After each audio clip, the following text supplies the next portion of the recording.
A quick story time on how I had my children, my dependent, my mom's UK visa refused. And I know some of you will be like, I thought we've heard this story before. Yes, you have. If you have heard this story before, that means you've been an OG. You've been on this channel since the time of 1,000, 2,000 subscribers. I have mentioned this severally, currently, recently on my TikTok and my Facebook page, just to educate people. And they're like, Gloria, please share the story. Just because, when I first shared the story, they were not part of the family. I thought of resharing the same video, but when I looked at the quality, I'm like, I will just sit down and I will just bring the story again. It may not be as fresh as it was when I first made the video, but this video is just to educate you, not to scare you, to get you ready, get you prepared, and share my own personal experience, because it is better to learn from somebody else's story than learning from yourself. But before we get into that, let's just quickly do a genuine unboxing, a genuine review of a bag I received from Teddy Blakes. We have a package.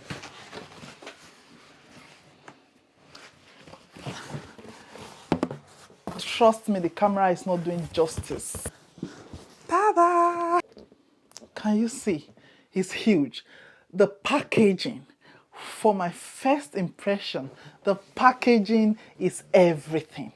This box alone, look at the packaging.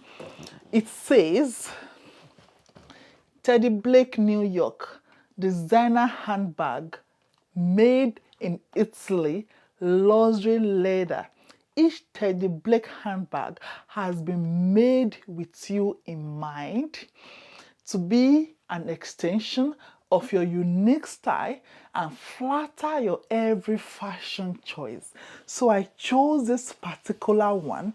Mind you, this video is not sponsored by them.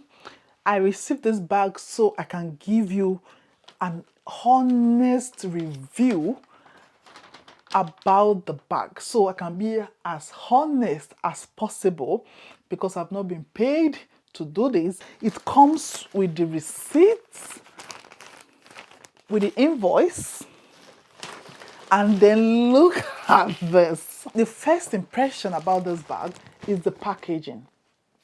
Red is my favorite color. That was why I chose this particular color. You can choose any color of your choice. Teddy Blake, go to the website and you can select any color that you want. They already said it, that they use original leather. And the thing is, you would think it is all this highly priced designer bag. They give you the same quality. The finishing, the stitches, it is... If I carry this bag, because I'm done, you will think it's like £5,000 bag, but it is not. It is affordable. Teddy Blake, my first impression is this bag is beautiful. And then there's a strap that you can attach and convert it to hang it, carry it wherever way you want. I just chose this style. You can choose whatever style you want. Yes, I love it. I love it. And I think you should try it. Check their website and thank me later. Now, what happened? Why was my visa refused? What did I do wrong? The thing is, when I moved to the UK, initially from Dubai, I came with the hope of, when I was coming, I thought it's better I come first, because I went to Dubai from Nigeria first before my family eventually joined. So I thought it was just better just for me to go use one leg to test the river. I thought it was just best for me to go test it and see how it is. And when I was coming to the UK, my husband at the time was not ready to come to the UK with me. He's like, you go and then we will stay back, and if it's okay, we'll come over. So when I got to the UK and I settled in, after a few months, I got my accommodation, got 3-bedroom, got it furnished, looked for school for my children. I was already making inquiry and I applied for my children's visa. thinking, of course, I've got my certificate of sponsorship, I've got a job, I've got proof of accommodation where they'll be staying, they are coming on as a dependent of a tier 2 holder, so it shouldn't be that bad, it shouldn't be that difficult. Although I read all the requirements, I read everything on the UK government website, but I did not understand what it actually meant until it happened. So I applied for their visa. At the time, they were all in Dubai, my 3 children and my mom. So they were in Dubai. My mom came to Dubai on a visitor visa just to help me take care of my children. So I applied for my children's dependent visa under my own visa, while I applied for my mom's visitor visa, 6-month visit visa.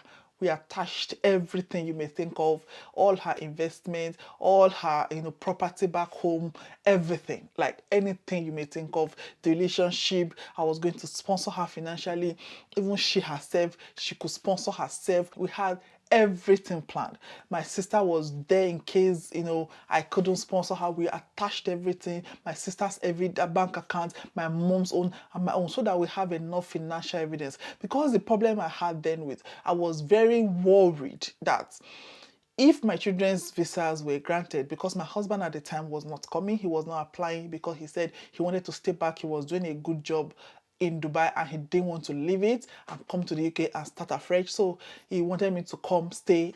I don't know for how long at the time. That is just the reality. Just let's focus. Let's keep it focused. So we applied for this visa. So my fear then was actually for my mom. I was more worried that my mom's visa might be refused because it's visitor visa and it can be refused for silly reasons, for any reason. So I made sure I had, at least to the best of my knowledge, all the required documents for my mom as backup, so that imagine if my children's visas were accepted, were granted, 3 children with just me. I knew there was no way I would manage. So I thought if my mom should come for that 6 months, it would give my husband enough time for him to plan and think and make up his mind to what he wanted to do. So my fear was actually more for my mom's visa than for my children.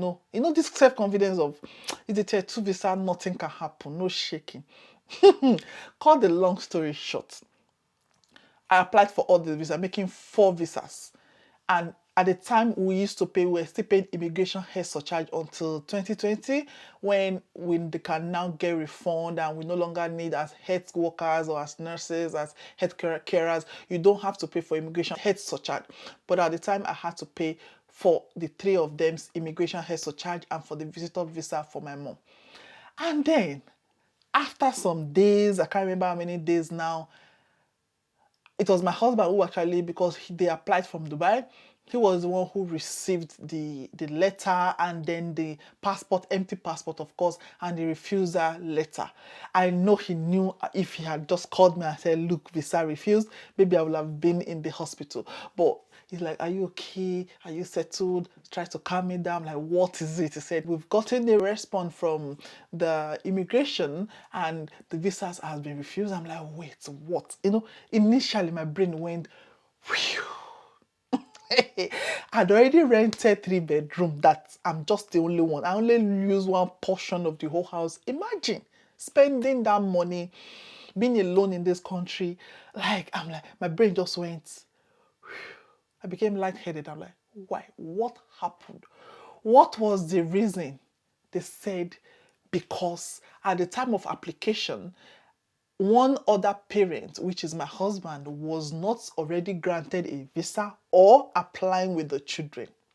I'm going to attach that part in the UK website that actually explained it. It didn't occur to me. I didn't know this was what they meant until it happened to me. So they said because one of the parents was not applying with the child or with the children, the visa was refused. Meaning, for you to apply for children who are underage, and of course my children were underage, I need to, both of us, being the parents, maybe already have a visa or in the UK, or one parent is already approved while the other one is applying alongside, giving them the probability and the assurance that 2 parents attending or coming to the UK with these children, that you're not stealing these children from one of the parents. Ah, how did I not think about it? What they said is, what I later understood is this: you cannot just take somebody else's child with no better explanation, with nothing, and take them to a totally different country like the UK, because you're then giving the child, you're restricting the person, who the other parent, from seeing their children. What if they never get visa? What if they did not apply for visa? What if you're stealing the children? The UK government do not know. They need to have either an official letter to say, look, oh, I've granted this woman or I've granted this man access to my children. She can go with all these children and I'm fine with it. She's the sole guidance. Without that was why my visas were refused. What? That aside, my mom's visa also was refused, simply because she was on a visitor visa in Dubai, and then she was applying for a visitor visa to the UK. Their question was that, how can she be applying for a visitor visa in a country where she's already visiting? So that means she's transitioning from one country to the other. What is the assurance that my mom was going to return back to Nigeria? Like, where? What? So what we had to do was that my mom had to go back to Nigeria to reapply for her visitor visa again. So I had to, now my husband like, look, Oga, this is what they've said. Are you coming or not? Because at this juncture, if you're not coming, I'm ready to carry my bag and come back to Dubai, because what is my reason for being in the UK if I don't have my children, if I don't have my family? Like, what's the point? So that was when he now decided he had no choice at this time. Then he applied and we now reapplied again. And to the question, did we get the visa money back? No. At the time, visas were about, I think, almost £500 each, maybe. For each of them, all that money gone. My mom's visitor visa money gone. That one is not even expensive, it's about 90 something pounds. So we had to reapply with fresh money. And although they were going to return the immigration head surcharge money, they were not returning it on time, and I was getting desperate, I was getting frustrated. I had to then source, borrow, look for another immigration head surcharge money. Then it was about £420 per year per child, so per person or per applicant. So imagine 400 and something times the numbers of years times all of them. Got that money again, reapplied for them, and then my mom, because we're now working against time, I was becoming really frustrated. I was crying every day. I would not eat. I would cry. I was becoming depressed for some reason. Guilty, angry, confused, angry at myself for making silly mistakes.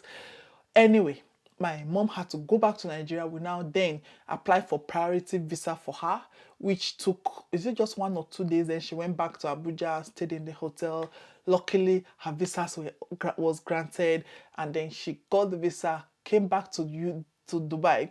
Luckily, because now all of them has applied, my husband has applied, the children applied, then their visas were all granted. That was how they then came to the UK to join me after wasted months, wasted money, emotions, roller coaster. Look, it was a very, very sad and difficult time for me that sometimes when I think about it, I'm like, although now it is our story, that is why I'm sharing, so you understand and you don't make the same mistake, because I see so many questions every day. I see so many people asking, I'm a single mother, can I bring my child? You need to get permission from their parents, or their parents must be applying before or with them before you can bring them, if they are still under age. Except I've not seen the case where they will just allow you to come with those children. I hope this video has been helpful, and this is not just applicable to only UK. Most countries have these same rules. Make sure you check reasons why visas are refused. Check that you've met all the requirements before you apply.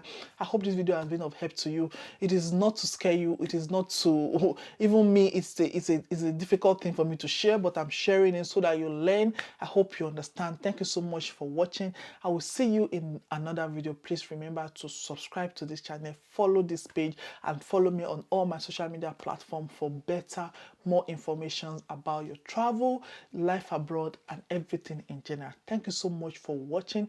I hope I will see you in another video. Love you to the moon and back. I will see you later. Bye.